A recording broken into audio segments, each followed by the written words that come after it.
This is your Daily Mojo Extra.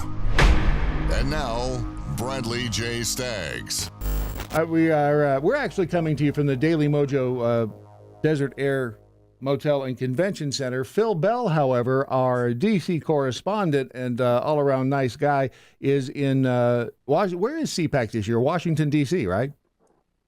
It's right outside of Washington, D.C. It's called National Harbor, which is right across the river. So it's on the Maryland side, but you can see D.C. As Sarah Palin said, when we love Sarah Palin, by the way, I can see D.C. from my house today. Right. And you're not lying. You can see it from your house. All right. Who do you have there with you? Who is your guest? So I've got one of my favorite patriots, good friend for a long time. This is Ron Wilcox, who is the chair of the Northern Virginia Tea Party. So this is one of the Tea Party organizations that's continued to go very hard and keep patriots trained and engaged. And since we talk about that all the time, I ran into Ron. I said, we got to have you on. I really enjoyed the Elon Musk presentation. I thought it was terrific to see the guy that we've been all watching and hearing about as far as Doge trying to fix the government, and we really appreciate that. I'm really looking forward to hearing. On the chainsaw, right? You love the chainsaw. Oh, the chainsaw that's cut the bureaucracy, damn it. Hope we don't get fleet for that. This is the chainsaw for bureaucracy. Chainsaw! And I'm really looking forward to seeing President Trump on the main stage once again. And that's going to be upstairs in just a couple hours. So we actually had to go through security with my favorite, the TSA, to get in here. And I did not get patted down. So we're in good shape.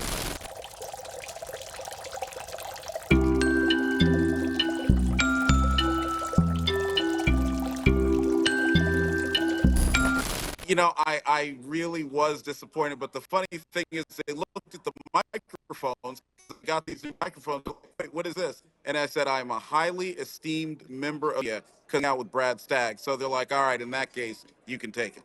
I'm surprised they didn't throw you in the hooskow for that one. What y'all were talking about just a second ago, the taking a chainsaw basically to the federal government. You see all of these people crying, AOC, Chuck Schumer, and all of that. Of course there's some wasteful spending, but you don't use a meat axe and cut everything. There's no other way. The scalpel has failed. Absolutely have to take a chainsaw to it, because if not, they're going to have an opportunity to recover and start trying to justify some of the things that they want to do, and that just simply cannot happen. Trump needs to finish the job because if you think it was bad at USAID, it's just like that all throughout the government. And in the state and local governments, too. Let's not forget that. Yes, Doge them all. Yeah, exactly.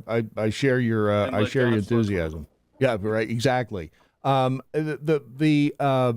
big argument is that we're cutting out the important programs. We need to look at each program. We need to go through Congress and see what's wasteful and move to eliminate it, and what's very not wasteful but very much needed. I'll give you one example. They went after community health centers in Medicaid. They're among the most efficient producers of health care we have, yet they tried to eliminate them. We tried playing by the rules in the past, and every time we play by the rules, it's like we get Lucy in the football, and we're Charlie Brown, and she just yanks the football out from underneath us. We got to try something different. Everything has to stand on its own 2 feet. You can't. Everything has to be justified and proved that it's necessary for the safety of the American people. And let's also ask ourselves, we are human beings. Ron said it right. Everyone has to stand on its own 2 feet. We as humans not stand on our own 2 feet. Why can we not take responsibility for our health care? Why do you depend on a free clinic? We should start thinking about that and say, hey, we have the responsibility to use it. And that also means not leaning on other people. Agreed, and that's why you have volunteer organizations and churches and things like that, so it can still get done. One of the headlines I was just reading was that the some of the J6ers, the pardoned J6ers, were getting quote unquote mixed receptions from audience. Is there any truth to that? No, as far as I have seen, no. Now there was a rumor that some of them had been kicked out at one point, but then allowed back in. What I saw was many of them who I talked to were here. They were happy. One of them even had his certificate of pardon framed with him. We were standing upstairs. I thought that was great. And for the most part, when you met them, they were excited, but also, I would say, reserved in a way that befits somebody who was basically a political prisoner. And that was very sad to see. The headline was that representatives from the pharmaceutical companies, I believe, were there and or they were booed at some of the. Is that the case? So that wasn't here at CPAC. That was actually at the White House where I was on Thursday. So there was a Black History Month event, and yes, that I got the invitation a couple of days after I said I hate Black History. But if the boss said I should come to the White House, without a doubt. And it was a great time, by the way. But right. They introduced the Pfizer president, and it was not just slightly booed; it was being lustily booed. So if I were the person advising him, I would have said, look, I'd go to any event where the public is. I only want you to go to events where other CEOs are and whatnot, because they're not going to get a great reception. That said, I don't think that the drug companies deserve that kind of treatment. They made a vaccine that the government asked them to make. The problem was the government decided to use it as a cudgel against us. Mm-hmm. So that's really who we got to blame, not the people who made the vaccine.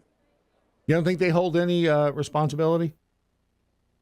Well, look, if you're a business and somebody says, hey, short of, asking you to engage in prostitution, unless that's what your business is, you say, hey, look, you know what? We made this. Do you want it? All right, there you go. Now, what I would have done personally, I would have had a very big messaging campaign that says we are proud of our work, but we do not want anybody to feel like they have to use it. All of this is voluntary. This is something we believe can help you, but it is up to you, not anybody else, not the government or otherwise, and make sure to make a distinction, them and the government, because the government really was a bad guy in that, starting with the lockdowns and everything else that they did, and then culminating in trying to force us to take vaccines that many of us did not want. Anything else of major import there at CPAC? Was anything different this year than it was last year that we should know about? I'll be candid. So CPAC is not as big as it used to be, and it's not going to ever be that again.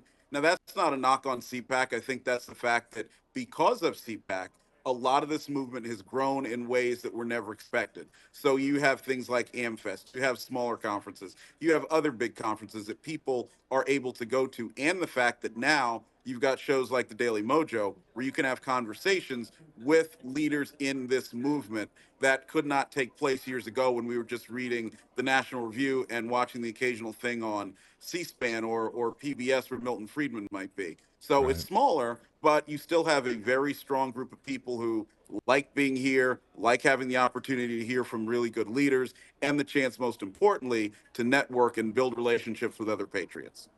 There you go. The most important thing is that Trump is here again as president of the United States, and that sends a message of the relevance of CPAC that is unparalleled. And so it's very important for people to come to CPAC every year and support the institution and get the networking that you can get nowhere else. And next year, we got to have the Daily MoJo on Media Row, because it won't be Media Row without the Daily MoJo. That's how many years now have I said just that? So you pull some strings there, guys, and let's see if we can make that happen for next year. We'll make it happen. I'll have a chat with Matt. You're good. Thank you. All right, Phil, Ron, appreciate your time, and have a safe rest of the day. Go out there and get them before they get you. This is your Daily MoJo Extra.